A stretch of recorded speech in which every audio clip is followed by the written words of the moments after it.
Hello, beautiful soul. So, today I'm going to be talking about why some people live our lives during spiritual awakening and how to cope with it. So, this is a very sensitive issue for so many people, and I might tear up during this one because during awakening process, is this kind of awakening process is a spiritual awakening process is a profound process of remembering who we truly are. So as our consciousness expands and our frequency rises, every part of our life comes up for realignment, and including relationships. So that means that at some point during awakening process we're going to be experiencing loss of certain people in our lives. And it is very common to feel confused or hurt when people drift away, or where conflict surface seemingly out of nowhere, even though it's probably been manifesting by, let's say, if I'm on awakening journey, it's been manifested by me, but then it's been manifested by other person as well, but it still comes as a shock. So from higher perspective, this is not punishment, even though it really truly does feel like punishment. So if you have experienced loss of numerous people in your life during awakening process, it does feel like punishment. But in reality, it's a sacred clearing in an energetic field to create space for the new. So before I go into 5 main reasons why people are leaving, let me just move my microphone because I'm not sure if you can hear me or not. Let me just kind of wrap this up before I go deeply into it. So during our awakening process can be extremely confusing for many people. And during our awakening process we are losing our identity, and our ego is desperately trying to figure out who it is, what it is. And during that search, it's very common for us to unconsciously mimic, copy, or other people, or it's common to seek validation from other people because we just don't know who we are sometimes. And it's all done on subconscious level. There is not really maliciousness to it. But that energetic entanglement creates unhealthy relationships that are not necessarily aligned for our highest good or for other person's highest good either. And then the time comes when that relationship just have to end. The soul contract has to end, and it's extremely painful. In those moments you might be feeling as if you have really been punished. Like, why this person? Why this situation? Why that job? Why everything has to collapse? Why people have to be taken out of our lives? And it's really important, I feel, to I'm gonna tear up. To sit sorry to sit with that pain. Ah. And to feel it, regardless how difficult it is.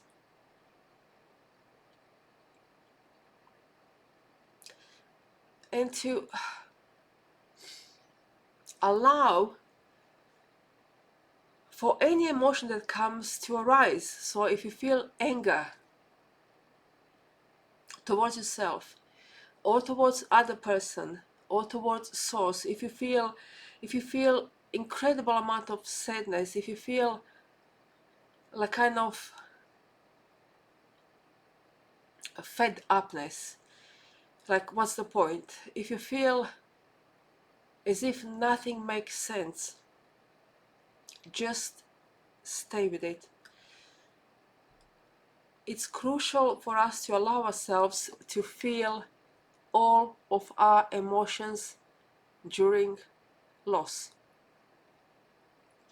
Whatever the loss is, it can be your family member, it can be your friend, your spiritual teacher, your guru, your partner, your wife, your husband. It can be due to you you kind of asking for a break of the relationship, or they might be asking for break of the relationship. But it also, what might happen is that the people have transitioned. You know, I had a very good friend, probably the best friend I ever had, and she was taken away.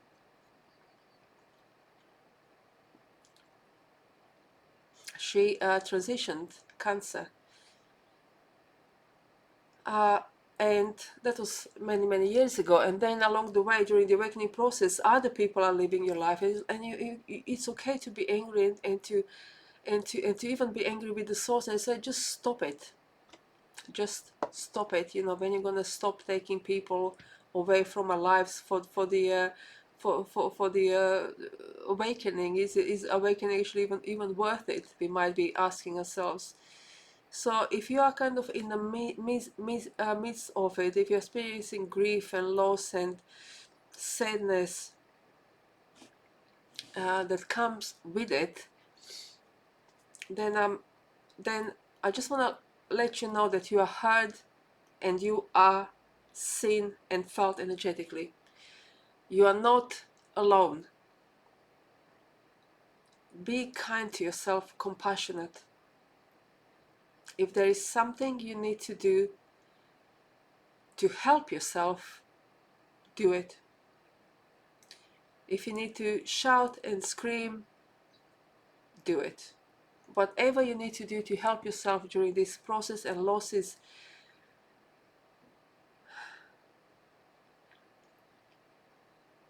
I would say probably one of the most difficult situations to deal with during awakening process. So let's look into what's happening. I'm gonna give you five little advices with hope that you'll find some comfort in them. So the first one is energetic mismatch. Why would that happen? So during awakening process, our energy field is shifting, and it's shifting often very quickly, and especially at this time when divine feminine is rising, the new frequency are hitting the earth, the frequency of earth is changing, of cosmos is changing, and our frequency is changing very quickly and very rapidly. So relationship that resonated with our old patterns, fear, codependency, scarcity, can feel heavy for us or for other person and draining. The frequency gap grows. So it grows until it naturally dissolves the connection. You see, so it grows. It's kind of the frequency gap gets wider and wider and wider and wider and wider, and then it dissolves the connection and connection goes. So how to cope with this one? Instead of forcing closeness, which is a natural instinct because we want to be close to people, we need this kind of closeness, close relationships, to feel safe and secure. But instead of forcing, because it's already separating, maybe it will be good when time is right, when you feel right to feel into it, to honor the separation.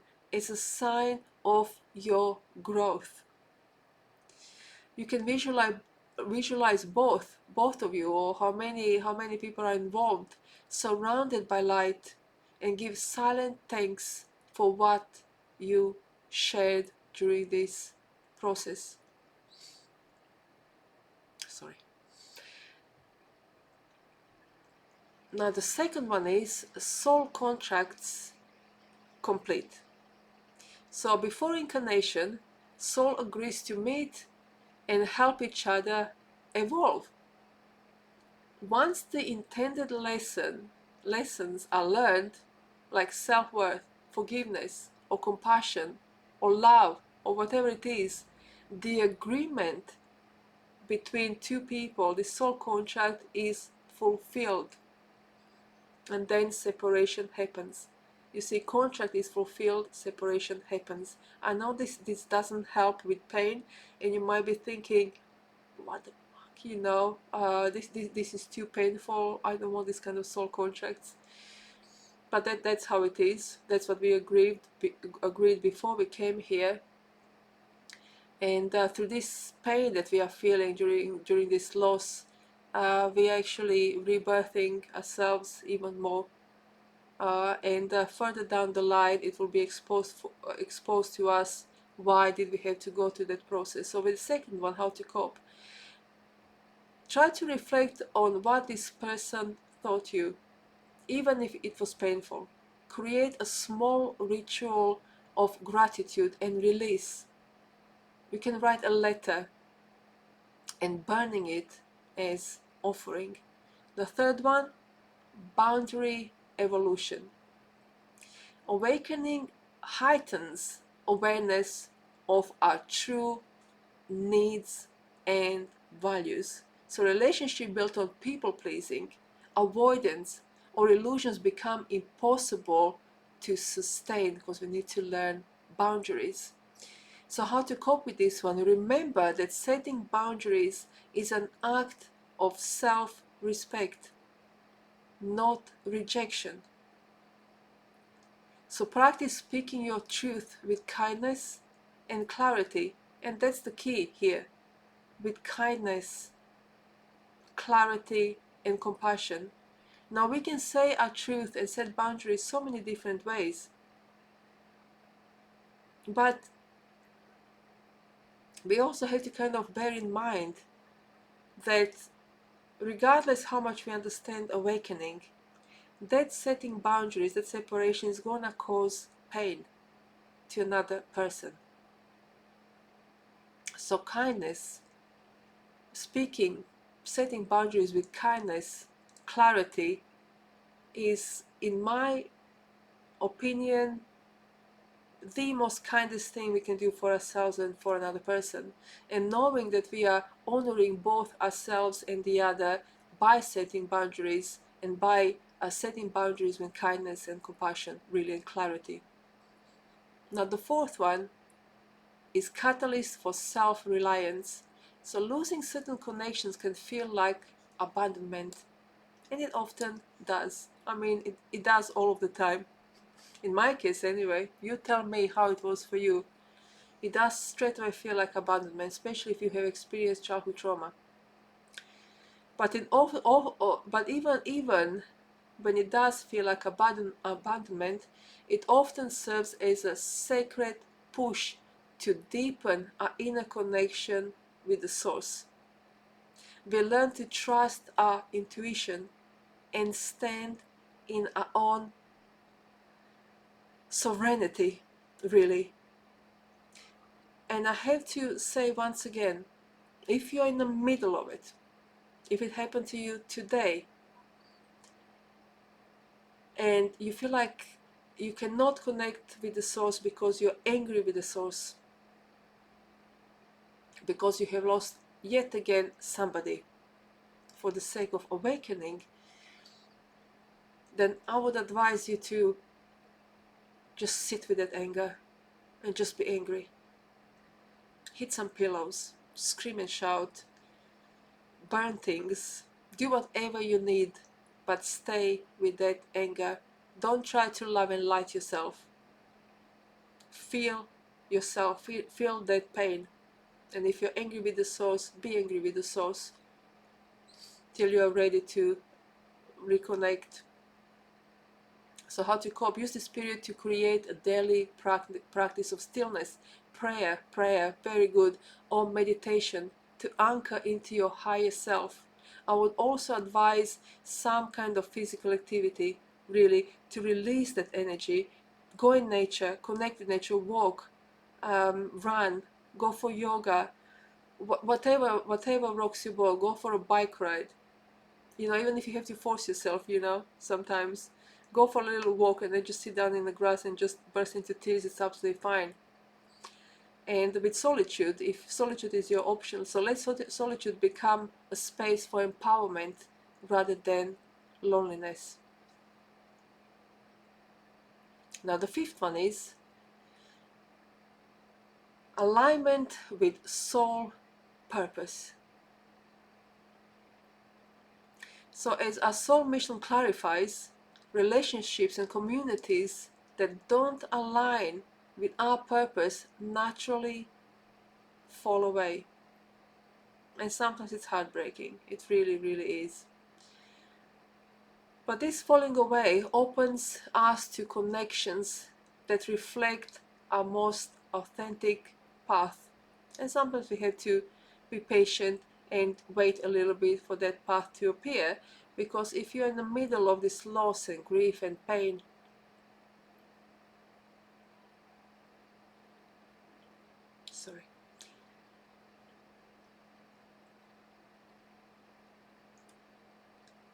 the last thing on your mind is, oh, this is great, like I just lost another person, but what is my authentic path? Let's be love and light, and let's be really cheerful about it. You might be thinking, like, I don't really care what my authentic path is at this moment. So whatever comes for you, stay with it. But it reflects, it opens up to connections that reflect your most authentic path. And how to cope? Stay open and curious. Open and curious to whatever you are going through. Notice that new people and opportunities appearing.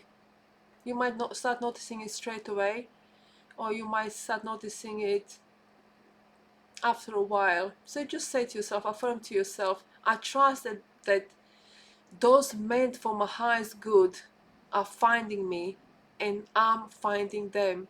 I trust that I'm now aligning to meet people and to connect with people who are